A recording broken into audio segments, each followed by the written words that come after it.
আমি স্টেজে মহিলাদের বলছি মাইক্রোফোন দিয়ে, বুখারী একটা হাদিস পড়।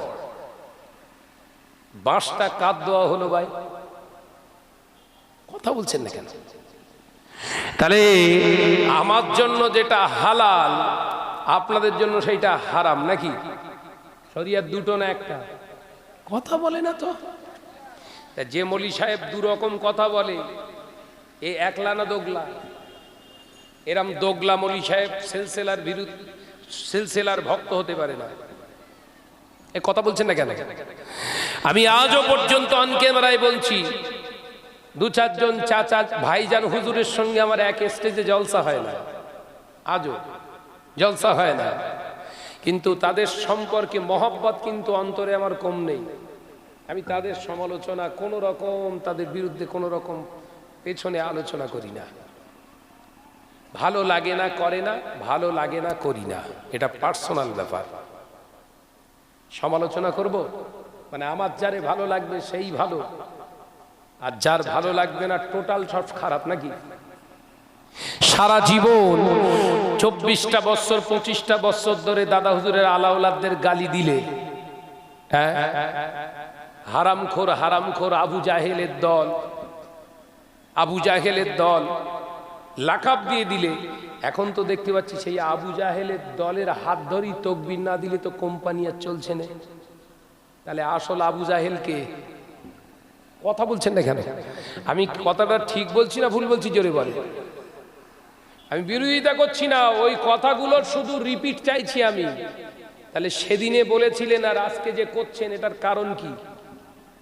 এই সাধারণ মানুষ আপনাদের কাছ থেকে জানতে চাইছে। এ কথা বলছেন না কেন? সেদিন বললেন আবু জাহেলের দল, আজকে সেই আবু জাহেলের দলের হাত ধরে তাকবীর দিচ্ছেন। বিষয়টা বুঝতে পারছি না, একটু খোলাসা তাফসীর করলে ভালো হয়। কথা বলছেন না কেন? ভাইরা, আমার নজনেরা, যুবকেরা, ছেলেরা, বাচ্চারা, পর্দানাশীনা মা বোনেরা, আল্লাহ নবী দো জাহানের বাদশাহ হাবিবুল্লাহকে, নবী জনাবে মুহাম্মদুর রাসূলুল্লাহকে সকলে পড়ি সাল্লাল্লাহু আলাইহি ওয়াসাল্লাম পাক জবানে জানিয়ে দিলেন, ক্বালা রাসূলুল্লাহি সাল্লাল্লাহু আলাইহি ওয়াসাল্লাম, আল্লাহ নবী পাক জবানে জানাচ্ছে, আয়াতুন নিফাকুস সালাসার, মুনাফিক যারা হয় তাদের ভিতরে তিনটি চরিত্র বহিঃপ্রকাশ হয়, তাদের ভিতরে তিনটি বৈশিষ্ট্য পাওয়া যাবে। আল্লাহ নবী পাক জবানে জানিয়ে দিলেন, ইজা হাদ্দাসা কাযিবা, তারা যখন কথা বলবে মিথ্যা বলবে। বিশ্বনবীর হাদিস বলছি, বলো মাথার ভিতরে ঢোকান।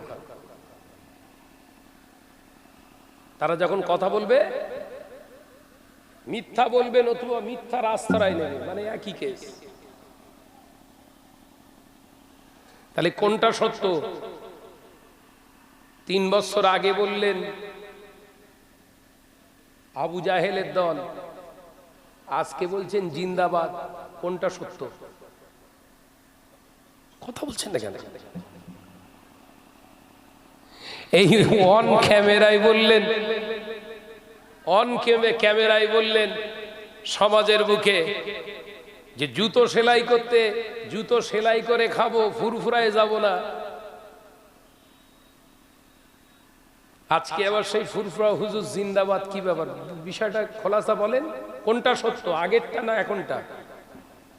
এ প্রশ্ন আসবে না আসবে না? কথা বলছেন না কেন? এই বলছেন দাদা হুজুর জিন্দাবাদ, আবার দাদা হুজুর ওসিয়াতের ভিতরে বলে গেলেন বেগানা পুরুষদের সম্মুখে নিয়ে খবরদার ঘরের মেয়েদের শরিয়াতি শিক্ষা দেবে না। আপনি বললেন দাদা হুজুর জিন্দাবাদ, আর দাদা হুজুরের ওসিয়াতের 4 নম্বরে লেখা রয়েছে করা যাবে না।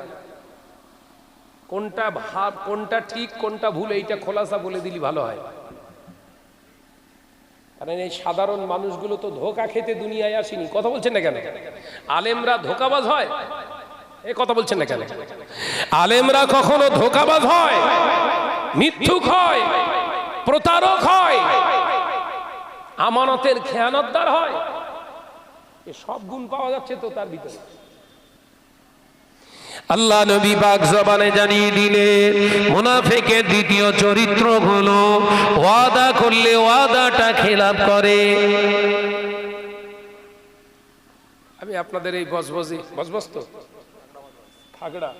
খাগড়া বজবজে এসে বলে দিলুম, এ ভাই আপনাদের এই মসজিদের যা মার্বেল লাগবে সব আমি দিয়ে দেবো। ওয়াদা তো এটা, ওয়াদা তো। মানে বাড়িতে যেয়ে ফোন করে বলছি ভাই কিচ্ছু দিতে পারবো না। কথা বলছেন না কেন?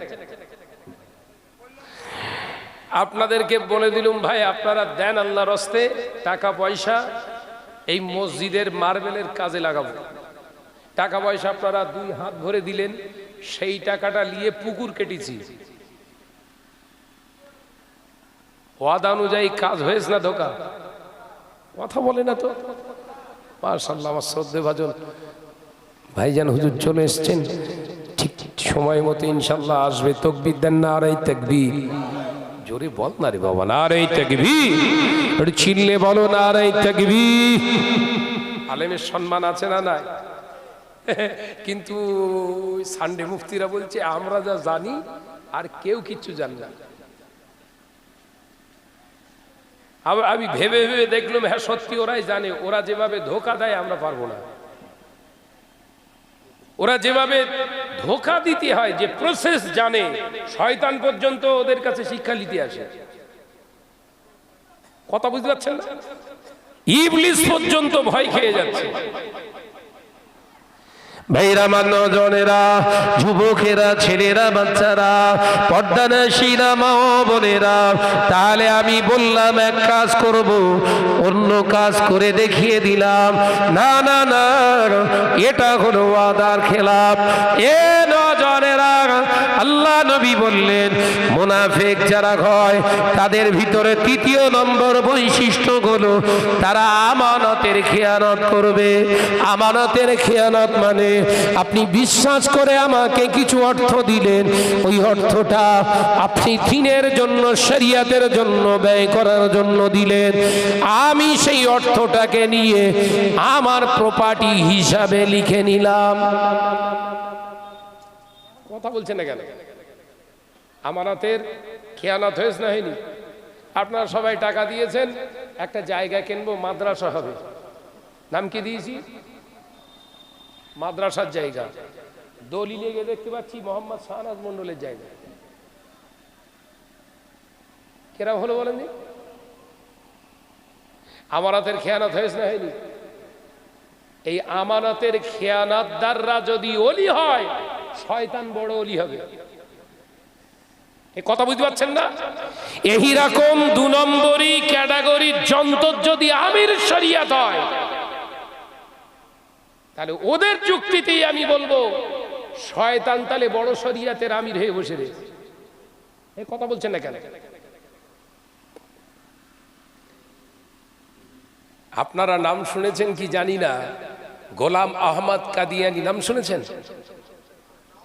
কাদিয়ানি যাদের বলা হয়, ওরা মুসলমান দাবি করে বলো, কিন্তু তামাম পৃথিবীতে সমস্ত আলেমরা একমত ওরা কাফের। গোলাম আহমদ কাদিয়ানি বিরাট হাই ক্যাটাগরির আলেম ছিল, বিরাট শিক্ষিত। কোরআনের তাফসীর করতে করতে এমন পর্যায়ে চলে এলো, নবী পাক সাল্লাল্লাহু আলাইহি ওয়াসাল্লামের শেষ নবী সম্পর্কে তার সন্দেহ তৈরি হলো।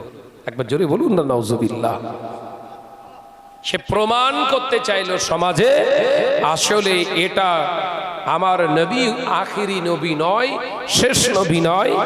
শেষ নবী যে হবে তার নাম হবে আহমদ, অর্থাৎ ওর নাম কি? গোলাম আহমদ, অর্থাৎ আমি হলাম সেই নবী। একবার জোরে বলুন নাউজুবিল্লাহ। যে তাহলে এলমের দ্বারা একজন কাফের হয়, এলমের দ্বারা একজন জাহান্নামী হয়, আর এলমের দ্বারা একজন জান্নাতি হয়। একবার জোরে বলুন।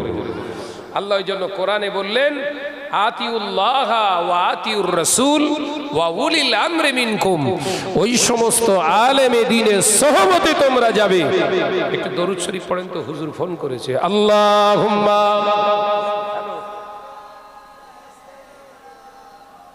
এই খাগড়া বজবজে, খাগড়া বজবজে না না, খাগড়া বজবজে আছি এই জীবনতলা। দরুদ শরীফ আল্লাহুম্মা।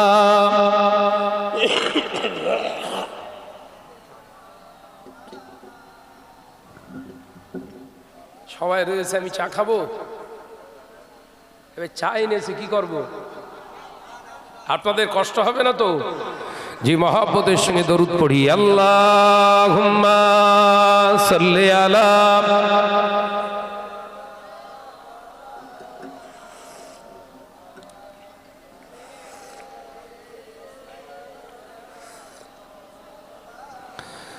প্রাণ খুলে পড়ি আল্লাহুম্মা সাল্লি আলা।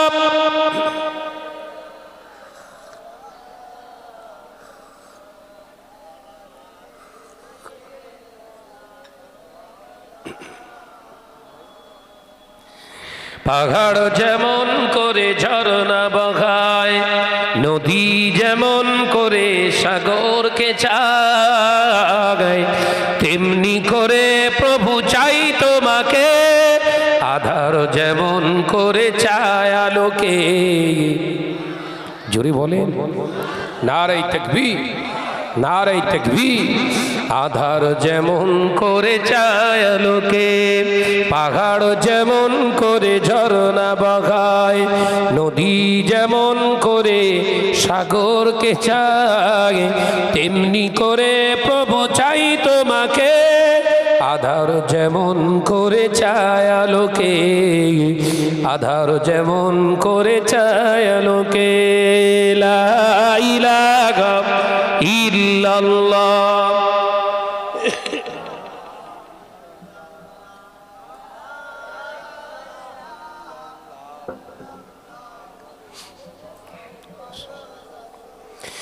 গধূলির আলো আধা বিকেল বেলায়, কাটে না মন রঙিনী মেলায়, গধূলির আলো আধা বিকেল বেলায়, কাটে না মন রঙিনী মেলায়, আধার যেমন করে চায় আলোকে, আধার যেমন করে চায় আলোকে, তেমনি করে প্রভু চাই তোমাকে।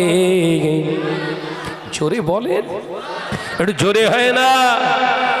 আধার যেমন করে চায় আলোকে, পাহাড় যেমন করে ঝরনা বগায়, নদী যেমন করে সাগরকে চায়, তেমনি করে প্রভু চাই তোমাকে, আধার যেমন করে চায় আলোকে, আধার যেমন করে চায় আলোকে। লা ইলাহা ইল্লাল্লাহ।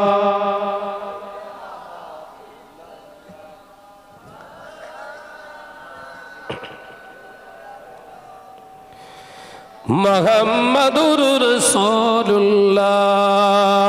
কচি শিশু যেমন মায়ের আঁচল আঁকড়ে ধরে রাখে, করে না কবুল।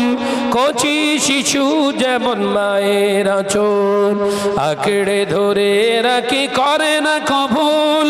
জীবনের সবখানে রাখব তোমায়, জীবনের সবখানে রাখব তোমায়, আধার যেমন করে রাখে আলোকে।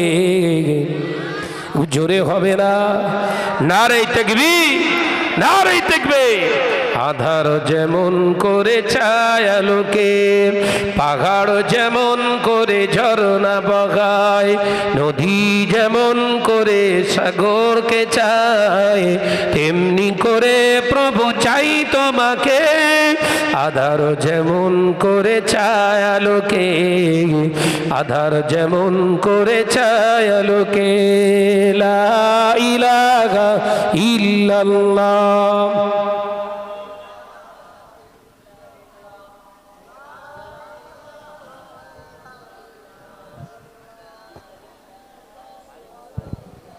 আমার নজনেরা, যুবকেরা, ছেলেরা, বাচ্চারা, পর্দানাশীনা মা বোনেরা, আমি আপনাদের বোঝাতে চেয়েছিলাম আল্লাহ কোরআনে জানিয়ে দিলেন কোন আলেমকে অনুসরণ করবে তোমরা। আল্লাহ কোরআনে জানিয়েছে, ইয়া আইয়ুহাল্লাযীনা আমানু, হে আমার বিশ্বাসী সম্প্রদায় বান্দারা, আমি আল্লাহ তোমাদের জানিয়ে দিলাম আতিউল্লাহ, আমি আল্লাহ আমার ইতাআত তোমরা করো, ওয়াতিউর রাসূল, আমার হাবিবের ইতাআত তোমরা করো, ওয়াউলিল আমরি মিনকুম, ওই সমস্ত আলেমে দ্বীনের কাছে যাও যে আলেমের ভিতরে আমি আল্লাহ আমার ইতাআত, আমার হাবিবের ইতাআত আছে। ওই আলেমের কাছে গেলে আমি আল্লাহ আমার হাবিবের সন্ধান পেয়ে যাবি। একবার জোরে হবে না? তাহলে আলেম হলে হবে না, শুধু আলেম হলে হবে? কোন আলেম? আল্লাহ কি বললেন? কোন আলেম?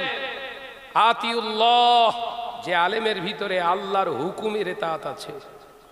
আল্লাহর হুকুম শুধু নামাজ, রোজা, হজ, যাকাত এগুলো শুধু নয়।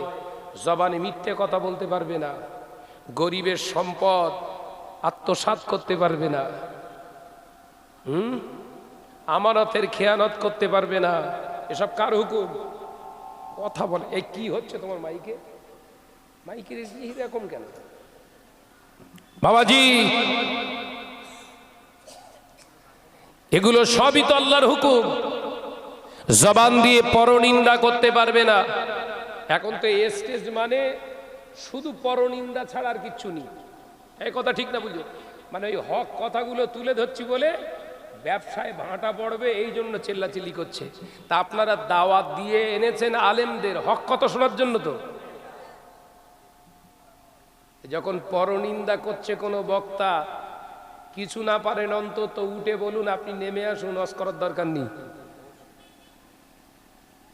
ওরা কিন্তু বলবে কোরআন হাদিস বলতিস তো, কোরআন হাদিস বলবেন তো ঘুরে ঘুরে ওই গর্তেই কেন? কথা বলছেন না কেন? কোরআন হাদিস বলবেন তো বলতে বলতে ঘুরতে ঘুরতে সেই বাঁশতলার মোড়ে কেন? কথা বুঝতে পারছেন না? অর্থাৎ আমাদের সাবধান হতে হবে, সচেতন হতে হবে ভাই। শাহনাজ যদি শিক্ষা বিরোধী মানুষ হতো তাহলে শাহনাজ বিভিন্ন প্রতিষ্ঠানের সঙ্গে যুক্ত থাকতো না। এ কথা বুঝতে পারছেন না? আমরা ওই মাইকে বলতে পারিনি বলে সমাজে আমরা হাইলাইট হতে চাইনি। দাদা হুজুর হাইলাইট হতে চাইনি, আমরাও চাইনি। এই ওই মিক্সারটা বন্ধ করো দিন। আমরা আল্লাহর শুকর বহু প্রতিষ্ঠানে, বহুমুখী প্রতিষ্ঠানের সঙ্গে যুক্ত আছি, আল্লাহ রেখেছে। তবে আমরা বলবো না আমরা এত এত, কারণ হাদিস পাকের ভিতরে পড়েছি আবি হুরায়রা রাদিয়াল্লাহু তাআলা আনহু, আমার রাসূলুল্লাহর কোলে যারা সাহাবী হযরতে আবি হুরায়রা রাদিয়াল্লাহু তাআলা আনহু একটি হাদিস বর্ণনা করেছে। কিতাবুল ইলম বলে একটি অধ্যায় আছে মিশকাতুন মাসাবির কিতাবে।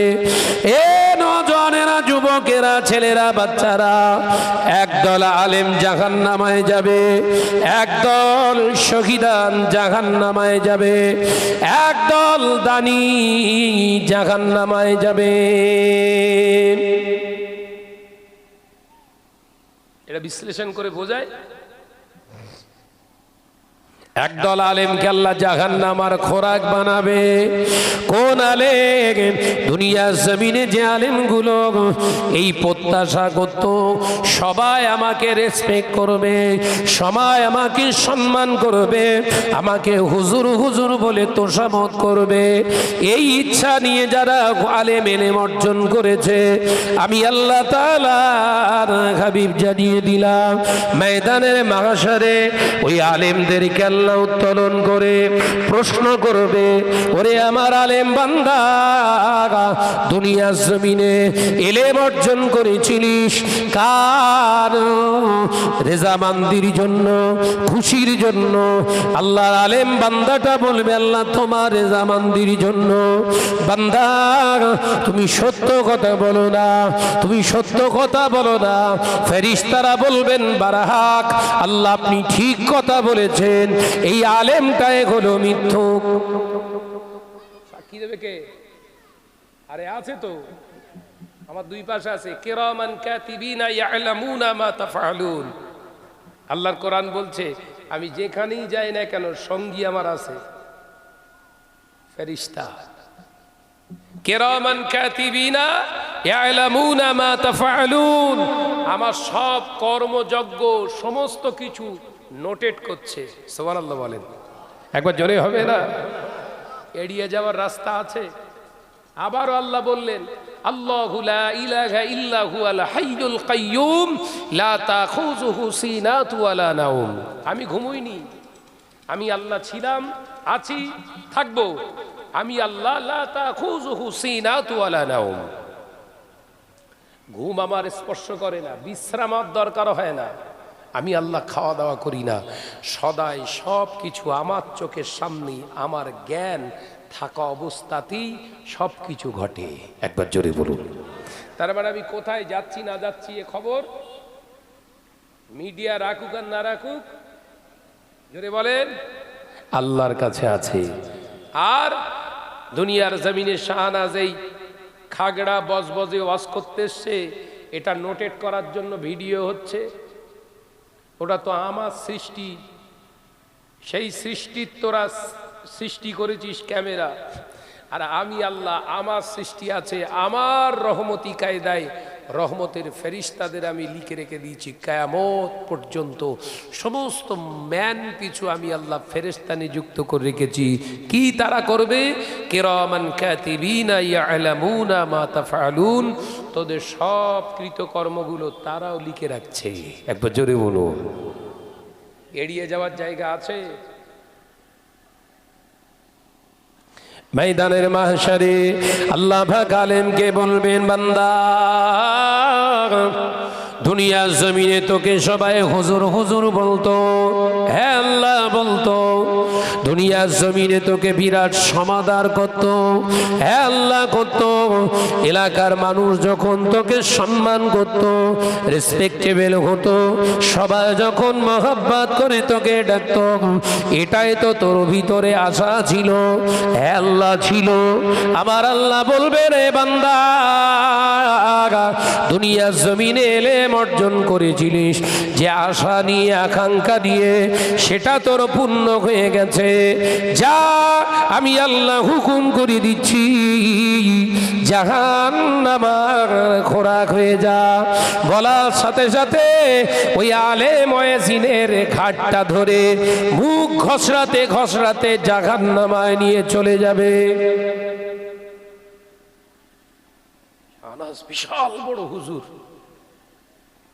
নারাই তকবীর দিলে ফুলে ফেপে মোটা হয়। এই কথা বুঝাচ্ছেন না? সমাজের মানুষ অন্তর থেকে জাহির করবে, তারপর তো অন্তর থেকে মন থেকে ভালোবাসবে, তারপর তো ভালোবাসা। আমি উঠে বলছি আমার ভালোবাসতে হবে। আমার যদি ভালো না বাসো, আমার ভাইরে ভালোবাসো, তকবীর মারো, নারাই তাকবীর, অমুক হুজুর জিন্দাবাদ। ফেরেশতারা অবাক হয়ে যাচ্ছে, কি রকমই? আপনার আলেম বান্দা ছিল আবু বকর সিদ্দিক, তিনি কোন বংশের মানুষকে তকবীর দিতে বলিনি। আরে নিজের ভাই তকবীর দিচ্ছে, এত তার মানে কি? এ তোমার রেজামান্দির জন্য করেছে? হতে পারে না, ধোঁকা। এই নজনেরা ওই আলেমকে জাহান্নামী করে দেয়া হবে। এ নজনেরা, মুরব্বিয়ানগণেরা, এক শ্রেণীর শহীদানেরা উঠবে, রক্ত মাখা অবস্থায় শহীদানরা উঠবে। আল্লাহ জিজ্ঞাসা করবে, বান্দা কার জন্য জীবনটা দিয়েছিস বল? হাদিস শরীফটা আমার কাছে আছে এখন। আজকে দুপুরবেলা বসে বসে দেখছিলাম, কথা বুঝতে পেরেছেন? আল্লাহ প্রশ্ন করবে শহীদানদের বান্দার কার জন্য জান দিয়েছিস? শহীদান বান্দা বলবে আল্লাহ দ্বীনের জন্য, শরিয়তের জন্য, তোমার জন্য। আল্লাহ বলবেন তুই হলি কাজ্জাব, মিথ্যু। ফেরেশতারা বলে উঠবেন আল্লাহ